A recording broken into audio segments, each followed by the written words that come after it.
నమస్తే. Welcome to Andhraprabha life.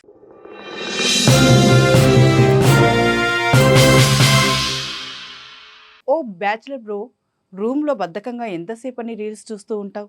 తినడానికి బయట తెచ్చుకునే కంటే రూమ్‌లోనే ఏదైనా వండుకోవచ్చు కదా! ఓహో! సామాన్లు కడగలేదా? ఉన్న దాంట్లోనే వంటకాలు చేసుకునేలా 2 వంటలు చెప్తా. ఏది నచ్చితే అది ట్రై చెయి మరి. మొదటిది ఉల్లిపాయ టమాటా కర్రీ. పొయ్యి మీద బాణలు పెట్టు. నీకు కావలసినన్ని ఉల్లిపాయలు సన్నగా తరిగి వేసి బాగా వేయించు బాణల్లో. కొద్దిగా బ్రౌన్ అయ్యాక కావలసినన్ని టమాటా చిన్న ముక్కలుగా కట్ చేసి వేయి.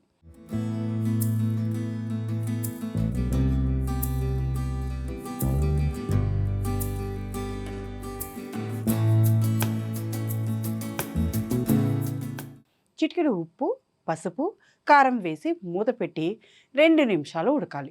అప్పటి వరకు ఓ 2 రీల్స్ స్క్రోల్ చేసుకో.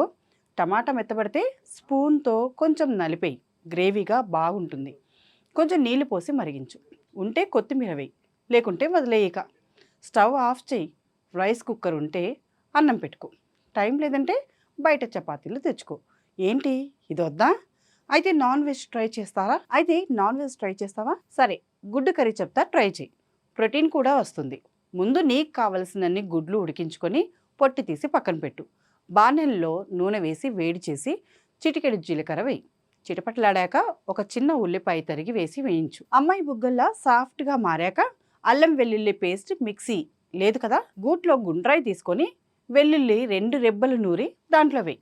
తర్వాత టమాటా ముక్కలు, ఉప్పు, కారం, పసుపు వేసి బాగా కలిపి ఉడకనివ్వు. అది ఉడుకుతుంది.